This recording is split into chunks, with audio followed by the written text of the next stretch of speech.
It's February 13th. February. You see, it's the 13th. It's Friday. What could possibly go wrong? And we're talking about security. But first, space, the final frontier. That was the tagline of one of my favorite series during my childhood. However, it was the fourth favorite series. I mean, on one was the Power Rangers, Teenage Mutant Ninja Turtles, and then third place, I think it was the Care Bears or something like that. But space, final frontier. I loved Star Trek. I still love it because it is pretty much a series that it could be true. Like there can be a spaceship, maybe we can fly from Earth to somewhere, and it had some pretty nifty things in it. However, if this was the future, who have seen the original series of Star Trek, like the very old one? Reality nowadays passed that time limit. I mean, if you just look at the computers, this is not what I want to give my son. If my son sees this, like, dude, this is not a computer. My cell phone can do more. However, so reality just passed Star Trek or the original series. But if you look at the old series, there's some tiny thing, a pro tip. If you look at one of the episodes, and you will see the sliding doors that they have, right? But at that point, there were no sliding doors yet. There were people behind the scenes pulling and pushing the doors, so they're a bit off sync. Just watch it. However, what I loved about Star Trek, and I hope that it will come in the near future, is this: teleporting. Hopefully, they can teleport me in and out of this room next time, and I can sleep until 1 minute before the meeting, and even, well, stay up more late. However, what they do here, I love that concept of you having a human, you deconstruct it into a stream of data, send it over somewhere, and then you construct the human back into what it is. And that's what we're going to talk about: serialization and deserialization. My name is Brian. I'm a Java champion, do some stuff in the community. I'm a developer advocate for Sneak, which means I do a bit of coding, but I send a lot of emails, and I do talks like this. Serialization in Java, also known as the gift that keeps on giving. And that's not Christmas. I mean, it's because it's giving us headaches. Who knows how serialization and deserialization in Java works? Kind of. Okay. I will give you the short version. Serialization. We have an object. We change it into a byte stream to either store it on a disk or send it over the network to somewhere else to do something with it. Deserialization is the other way around. So we have that stream of bytes, and we try to reconstruct that object again, just like that transporter thing in Star Trek. So what could possibly go wrong? Well, let's look into serialization in Java. Say I have an object, and we call it a value object. There is simply just one thing that you need to do. They made it specifically easy to do for you. You just have to implement serializable. Ta-da, you're done. You can serialize and deserialize it. Cool. This is the constructor. You see that my value object has two fields, value and side effect. And I set my side effect as a side effect in my constructor. Hold that thought. Because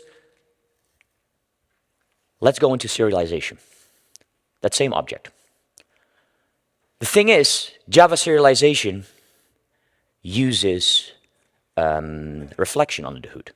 So it just takes the fields out and stores it somewhere in that serialized byte stream. That means that the side effect or the constructor will be bypassed when we do deserialization. Serialization of an object pretty much happens like this. You take a file output stream, you create an object stream, you say write to the object stream, and then you close it. Pretty straightforward. Everybody can do it. But if we look at this object, and I look at it with a hex editor, it looks something like this. I set my value to high, and the side effect was the timestamp. But what I can do is, because I can just inspect it, and it's actually plain text, I can easily change this to something like this. The point is that if I can already change an object, if I do a man-in-the-middle attack, how am I sure that this value is still whatever it was? Data integrity is not a thing. And that is because we need to look into deserialization. The problem is deserialization, not serialization. Again, same object. This is how we deserialize. 3 lines of code. File input stream, an object input stream, and then we do something weird. In.read object, and we cast it to the object that we want. So what it does to reconstruct that object, it bypasses the constructor. So if I do any logic in a constructor, like testing if something is valid or not, testing if that actually can be true or not, that's not a thing. Because I do in.read object, and with serialization, they serialize these values back into the object. Okay, so that means that if I am in the middle, I can change that object from hi to hello, and you never know. I can make it an invalid object, maybe in your system, but because of the checking might be happening in the constructor or in some other logic, while you normally construct that thing, deserialization bypasses that all the way around. So that is the first issue. We don't know if what we deserialize is actually what we expect it to be, unless, well, we make sure that everything around it is secure enough that it maintains the data integrity. That is just one problem. We need to go deeper. Let's talk about gadgets. Who knows what a gadget is? And let's say that's that dude in the picture. That's true. But we have to inspect gadgets now. So what is a gadget? A gadget is a thing, an object, that if we create it, for some reason it has a side effect. Well, I created a gadget here myself, a serializable gadget, and the field in this gadget is a command. And we can run this command. It's a runnable. Then I did something weird. I overrode a private vinyl void read object. Remember how we were deserializing? In.read object.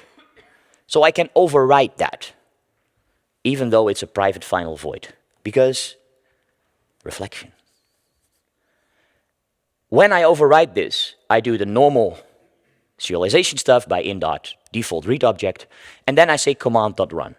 So what happens is if I deserialize this thing, the command that is normally in the, or that is part of this object will get executed. So with deserializing it, I'm executing the command. That is the side effect of this object. Of course, nobody has this object in their class path, I believe, hopefully. Because if you created this yourself, you should be punished. The point is, again, these 3 lines of deserialization. Then you might think like, but that last line, you're expecting a value object, not a gadget. How? Well, if I run this, we will have an error. Who knows what the error will be? Exactly, a class cast exception. That means that this went wrong on the last line, the casting to the value object. But the in.read object already happened. That means that object is already in memory. That side effect was already triggered, and that command was already run, even though it's not the object that we're expecting. So because we're reading something from an outside source, we're trying to cast it, and it goes wrong at the casting. So let's look at this. I have this gadget, exactly the gadget that I showed you, right? It is a command. I can run it. And what I do here, I create the command. The command is nothing more than the word env, which is showing me my environment variables on my Mac. Let's serialize it. So let's not deserialize it yet. Serializing is basically the code that I showed you on slide 2, I guess. So by doing this, run example 2. Cool. Gadget.ser is created over here. So now let's do it again, but deserialize it. So we know that this gadget now contains that command as a side effect or as a part of that object. And now let's deserialize it. So if I deserialize this thing, I get, indeed, the class cast exception. It's not a value object. Let me see where it says class cast. Here, class cast exception. However, the side effect, the harm is already done because the environment variables are already printed in my console. So the problem with serialization is it doesn't check anything. And this is Java's custom deserialization and serialization. It's been there for years. So the point people normally gave me when I have these talks, like, yeah, but nobody has this thing in their class path. It needs to be in your class path to get executed. True, but how does a gadget chain work? You now understand what a gadget is, and if I deserialize it and something like this, something horrible might happen as the side effect. What we need is a object that overrode the read object, or the read value that I show you, somewhere in your class path. If I have that, if I know that, and I can create an object in an object in an object like this, a chain, I might just need another object that can do the execution of the code. So it's not just one object, but a chain of objects that I can connect together, and I need the kickoff gadget needs to override the read value, and in the end, it doesn't matter how long it is, the sync gadget is the one that does the arbitrary code execution. Okay, then you probably think, who would override the read value of the read object? Who knows? What is a very well-known class that overrides that? Take a look at HashMap. HashMap, already available to all of you, served to the great fellows of Java, overrides that read object. So that means I already have my kickoff gadget. Now I just have to look around in all your libraries to see if I can connect the classes to create such a chain, and in the end have that sync gadget. And then you're like, yeah, but that's very hard. It is absolutely hard, but it's not impossible. So, okay, why so serial? And it's actually a tool. Let's take a look at why so serial. Why so serial is an open source tool just on GitHub, and it can help you a lot to test your code, not to do hacking yourself. What it does, it looks at deserialization chains that exist. And the deserialization chain can exist in, for instance, a single library, like the Commons Collection 3.1, or a combination of libraries. And it can be any combination of libraries. But these are well-known or gadget chains that are found by many people, and they are documented. And it can recreate it for me. So that's fun. So I'm going to use this one. The Commons Collections 5, so that's the 5th problem they found in that library, so don't use that library, the 3.1 version. But by importing that library, I already have a gadget chain available for me just for free. Let's have a look. So this is the code on GitHub from YSOSerial. Let me enlarge this. So what it actually does, it creates that gadget chain for me by using invoke transformers and actually, in the end, trying to execute the runtime. So it's a tool for me that creates that chain for me, gives it to me as a service, and now I can use it. I have an application, and I think that application is over here. Yes. Let me enlarge that a little bit for you. So what does this thing do? Well, I just make sure that that Commons Collections library is loaded. I use the lazy map. Not doing anything, but because it's loaded, and normally if you have a library in your POM file or in your Grader file, you probably have it there to use it, right? You won't put it in and say, nah, let's not use it. So if this library is in memory, I know for sure that it is. What does it do? It looks at a payload. Well, I need to create the payload, and then it deserializes the payload. But it expects, again, a value object. Let's use that YSO serial tool. So getting to my terminal, and I already prepared this one over here. What it does, it calls the YSO serial tooling with the comments collections 5 chain, and it creates it for me with the command touch file. It's just creating a file, hello people.file. Nothing serious. So let's do this. Oh, it was already here. Well, I have this gadget here available. Cool. So what it does now is the hello file is not yet there. Let's kick this one off.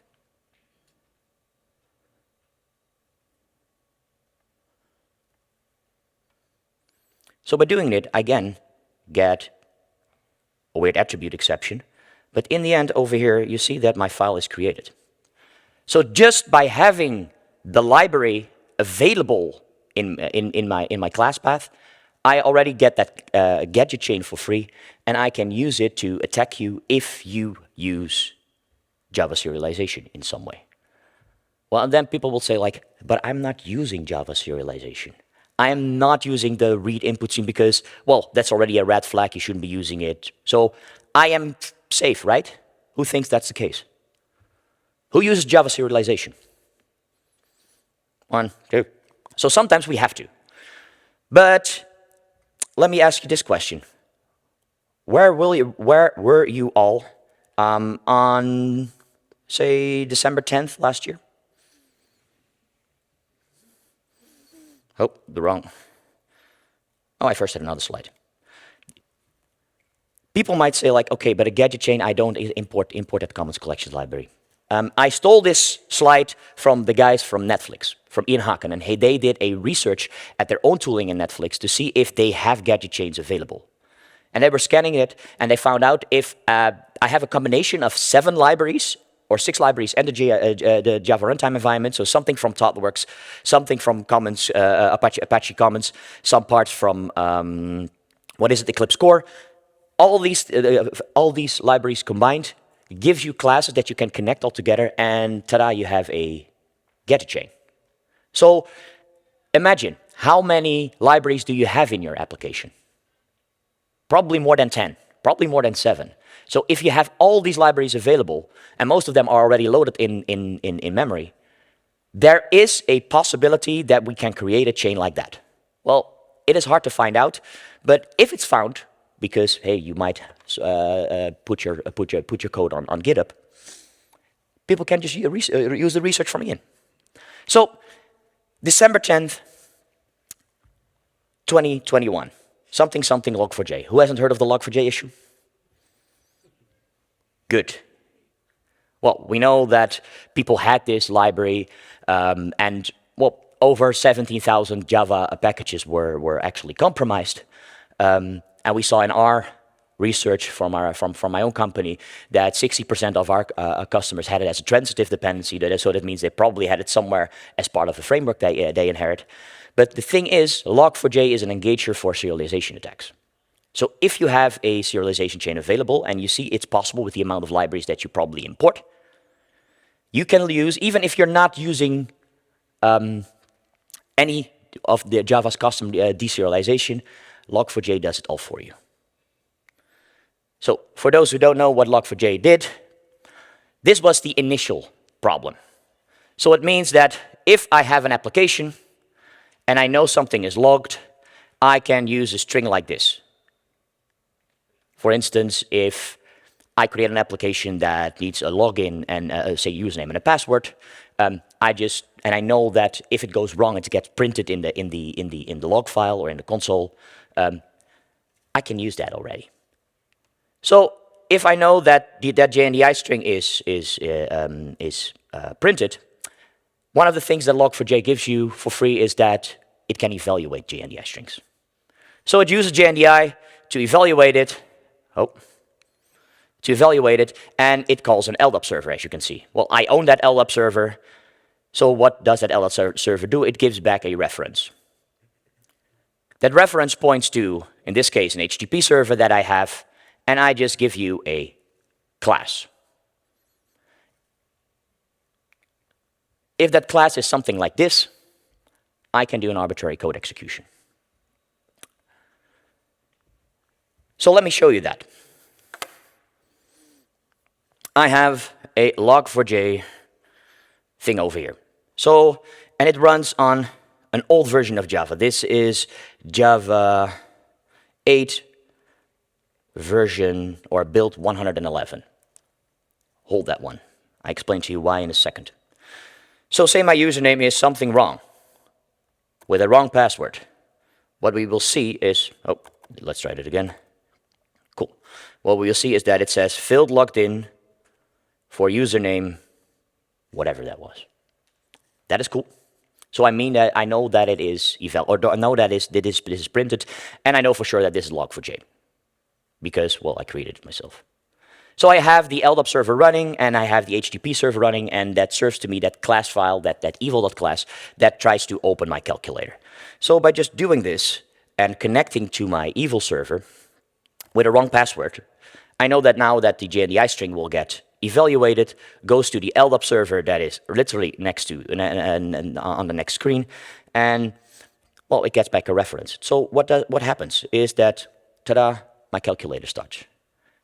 And then you probably think, yeah, but what has this to do with Java deserialization? This was just a log4j problem. Well, what it does, and let me get back to my slide deck for a second. I think my slide deck is here. Yes. In older versions of Java, by default, this trust URL codebase parameter was set to true, which basically says, I just trust the code on the other side. Whatever that code is, I don't need it in my code base, I trust it, and I will basically execute it, download it. In newer versions of Java, so say build 191, this was by default set to false. That's already a great help, unless you have a gadget chain available already on your class path. That means if the classes are already on your class path, I can use log4j to start that one. So let me show you that. That same application I have over here, I can run it in a Docker container on a very new Java version.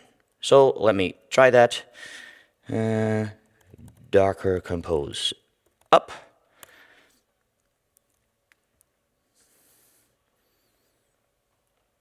Give it a second. And it's here. Java 8 version 3.22. So one of the newest Java 8 versions. That means that the normal thing doesn't work anymore because that trust URL codebase is set to false. However, in my application, I have Commons Collections 3.1. That already contains a gadget chain. So what I can do, I can adapt my server a tiny little bit. And a tiny little bit means here. Instead of serving a file via a Commons, via an HTTP server, I can also use the code from Serial to actually create a deserialized payload. So that's what I'm doing here. Again, you see the invoke transformers that I showed you before, and it says, well, let's connect these things together in a map, and in the end, I'm just going to the get runtime and execute something. Well, again, I can show you that I can execute my calculator again, but let's make it a little bit more funny. So instead of opening the calculator, let's do this string. Who recognizes this string? What does it do? It tries to make a connection to a server offshore.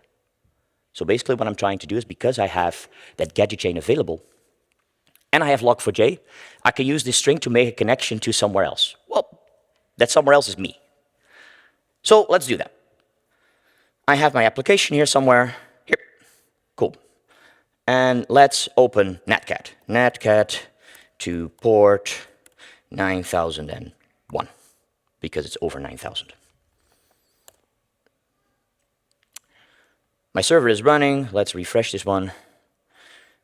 And I know again that it gets locked. So let's now connect to from my Docker host connect back to my local host on port 9001 where my server is still running. And now instead of the evil one, I use the commons output, which I just showed you is that deserialized gadget chain. Give it a password somewhere, sign up, and you're like, okay, but let's look what Netcat did for me.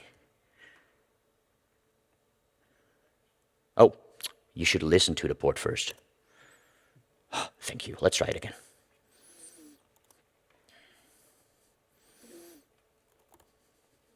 Boom, I'm in.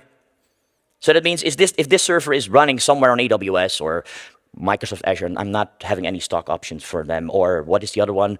Oracle Cloud. Nobody uses that one. But the point is, if it runs somewhere in the cloud, it has a gadget chain and log4j. Log4j can be used to execute that gadget chain. I did that. I connected back to my personal machine, and now I'm in that machine. And who am I? Well, already says it. I am root. So now I have access to your machine and can do anything I want.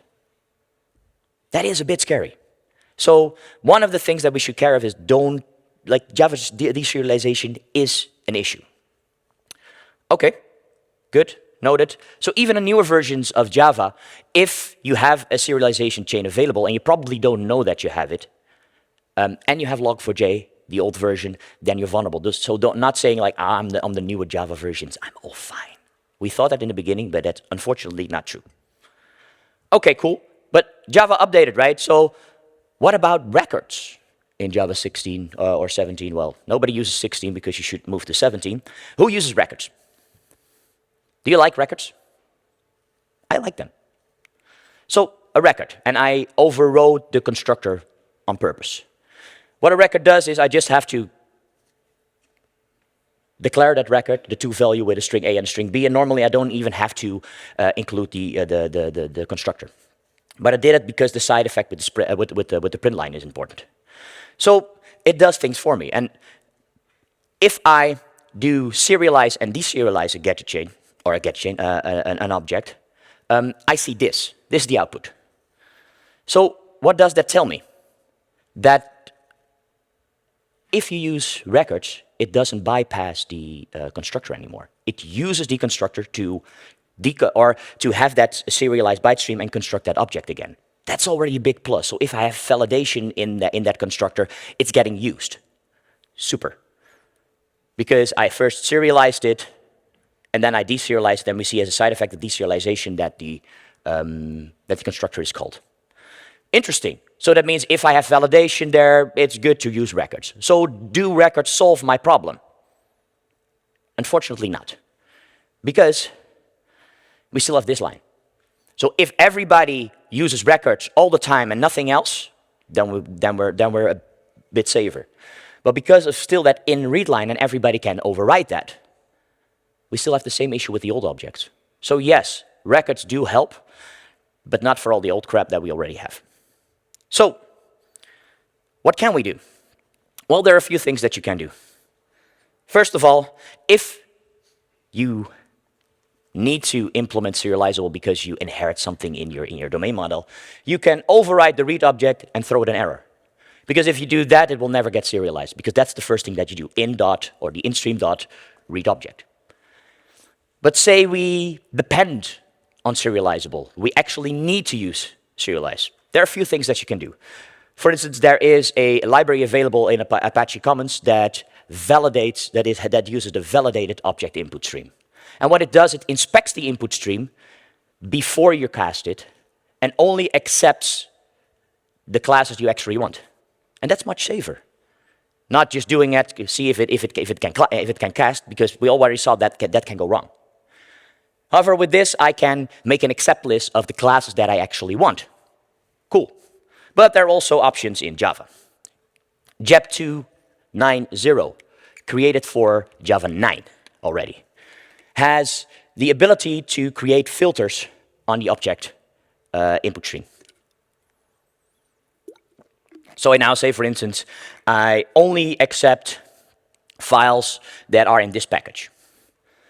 The problem was, there was a tiny little issue with that, so they created JEP 4.1.5 for Java 17, because the point is you can create this filter as I do here in code. Or you can use it as a parameter on a JVM, but it sets the global filter. And every time you set the filter on an object stream, it updates the global filter. Well, that's not nice, because now we don't know anymore that if I set it, that one of my libraries might use Java serialization and just overrode that filter. So what happens is in JEP 415, they created a set serial filter factory. And it took me some time to get through that JEP, because these things are horrible to read. However, what this does, you can set this serial filter factory. That means I can describe how these filters should get merged.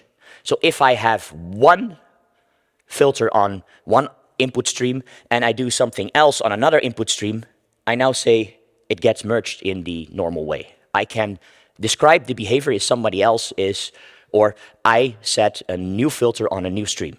That also means that if I include libraries that do set that filter, and I set this somewhere high up in my application, I know actually what happens and that my own filters will stay active. If you want to know more about this, we wrote a blog post around it that explains all the story around that, how to do that. But you can now describe that behavior to make sure that your own filters are still available, which is a big plus. So you probably don't use Java serialization. Some do. Who uses JSON to serialize their stuff? Or deserialize the stuff? Good. Then you probably think, well, then I don't have this issue, right? That depends. So let's go into JSON. JSON is the main library, I think, for the most of folks to, well, they say marshalling and unmarshalling JSON, but it's still serializing and deserializing. It's pretty much the same. Who heard of default typing in JSON? One. Well, one thing, luckily, this is not on by default. But if somebody sets this on as either a variable here on the object mapper or somewhere globally, then we're in trouble.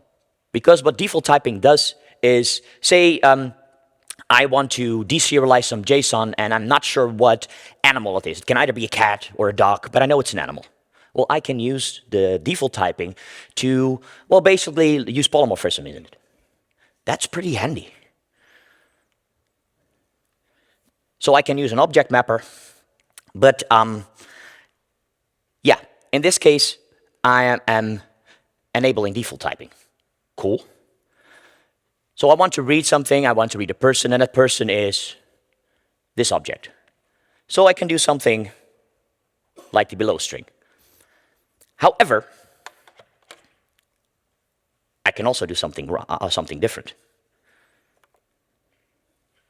This works as well. Because of polymorphism, I can basically use that to insert any gadget that is available in your application, or a gadget chain again, and have the same effect as we just did with Java serialization. Let me show you. And that's because of polymorphism and the thing object over here. So I took it to the extreme here. Let me show you where I have this.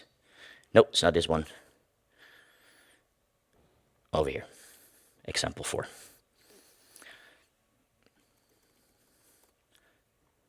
So first of all, I want to deserialize my notevil.json. And my notevil.json is nothing more than what I showed you.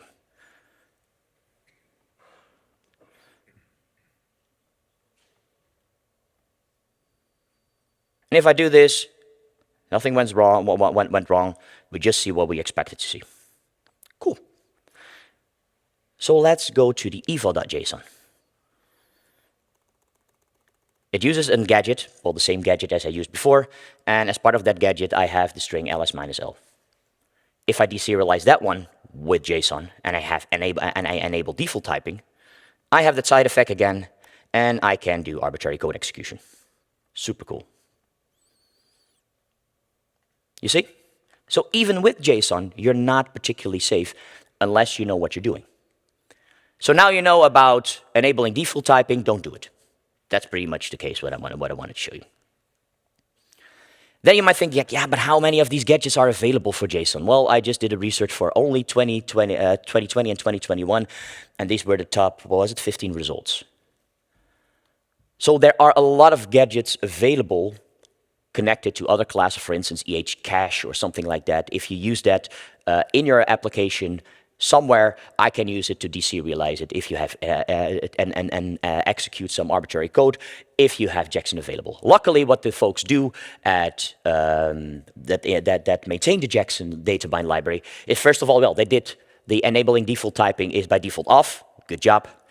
Secondly, every time they find a new gadget, they deliberately blocklist that. So if you see these things, it is not that hard. You probably are not vulnerable unless somebody in your team thought that enabling default typing is a great feature. But please do that. So do not enable default typing and update your libraries to the newer version to make sure that these gadgets are blocked. Who likes YAML? Oh, please hold your hand. I need to make a picture and send it to Bruno Borges, because there are people that like YAML. Well, even in YAML and in XML, there are issues. Not so much deserialization issues, but other, not so much arbitrary code execution issues, but other things, depending on what you use to deserialize it. For instance, having this hideous application again, now let me just enlarge this to full screen. No, don't do this. Yes, here we have it. Cool. So let me, what was the password again? I think it's admin, because that is super secure, and I work at a security company. So I have an application here, and it doesn't really do a lot. It's just, it has people in it, and I can import new people, and I can use YAML for that. So let's see what kind of YAML I can use. Say I have my examples over here, and users.yaml. I can use YAML to create a bunch of new users. Nobody should do that because, well, except for 5 people in the room, nobody likes YAML. This works, trust me. But we can't take this to the extreme because YAML has an issue. You can set anchors. Super fun. So we can do something like this.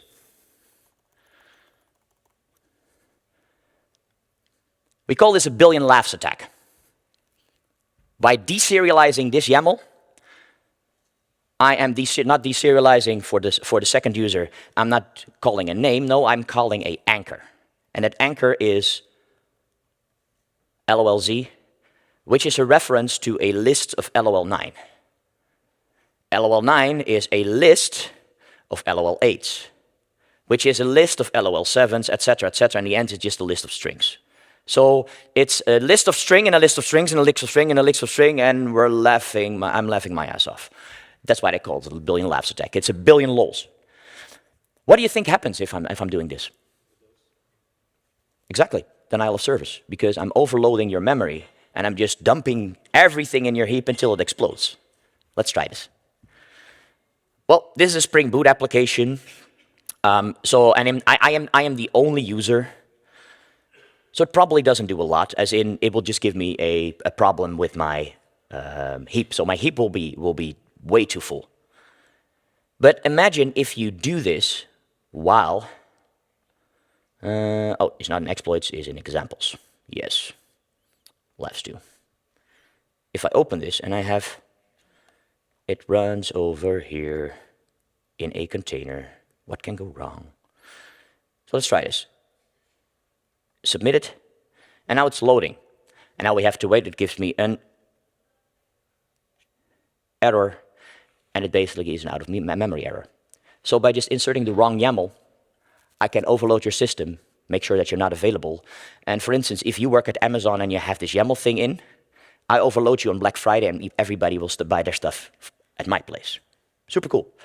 Anyway, you can circumvent it by just updating your YAML library, because one of the most known libraries for YAML is Snake YAML, served to you in Spring Boot.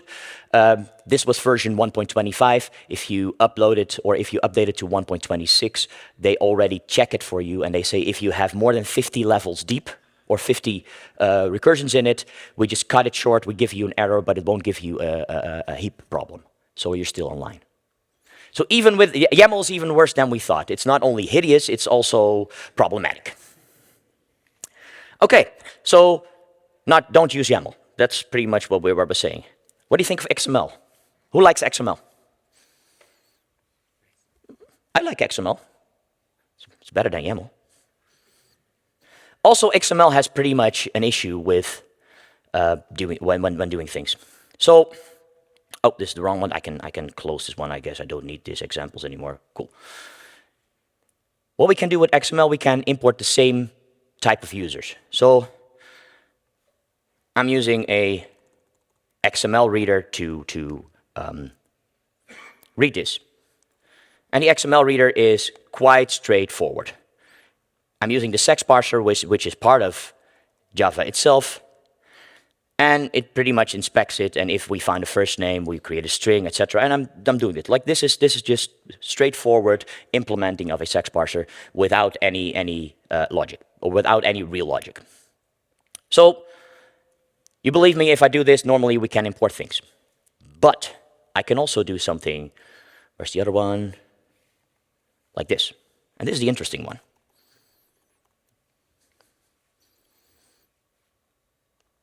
This is the line that is interesting. And trust me, every single XML parser that is served to you by Java itself is by default vulnerable. What I'm doing here, I'm using an external entity. And I can use this external entity, in this case, to connect to some file on my host. In this, I'm just going to the etc.bashwd. I'm referring to this one over here. So instead of the comment, I'm just dropping the output or the body of whatever is in that file.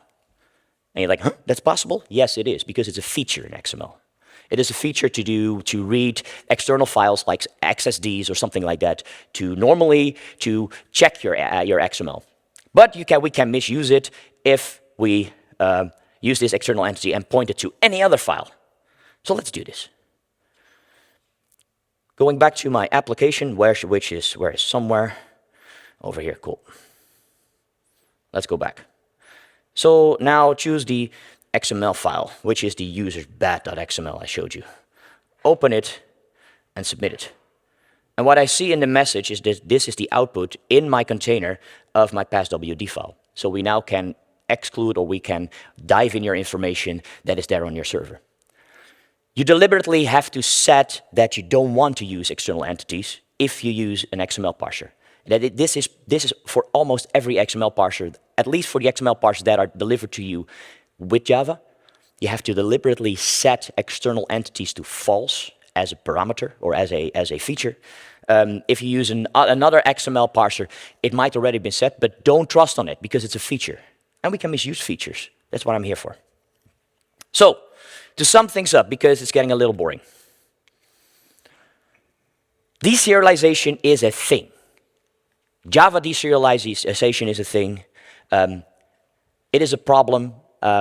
We have it. We have to live with it. So be aware that you know what you're doing. And even if you're not using deserialization, it might be that you use a library that can be used to trigger deserialization. So in the end, do not deserialize input that you don't know. So if it's somewhere from the outside, preferably don't do it or inspect it. I would say prevent Java's custom serialization at all times. That's the security answer. Not saying that it's always workable, but if you don't have to use it, don't use it. Use filters if you need to use it. So make sure that you filter out whatever you want, so you inspect the input stream. Be aware that also things like JSON, XML, YAML, and all these other things that we think is way safer than serialization might have problems as well. You just have to know where to look for. The thing is, you're probably using libraries to do that. Inspect these libraries. Know what you're actually doing. And not saying like, oh, I can do this because Stack Overflow told me so and it works, so ship it. That might work for your boss, but unless you get breached. So we need to know our libraries. We need to know how these marshallers work. Do a little investigation. Check for insecure default values, like what I just showed you with the XML file. And make sure that you update your libraries. Of course, we can help you at Sneak by updating your libraries to scan if there are problems in there. But update these libraries. For instance, the JSON parser has updates, I think, every other day or something, because they, again, blocklist a new gadget. If you use older libraries, you probably have these things in, and then it's easy just to search for that and go into your system. So again, do not deserialize, prevent Java custom deserialization, use filters, be aware of your libraries, check for insecure defaults, and please update your libraries to the newest version. Friday 13th, Friday morning, and you're still sitting here. You didn't walk away. Thank you.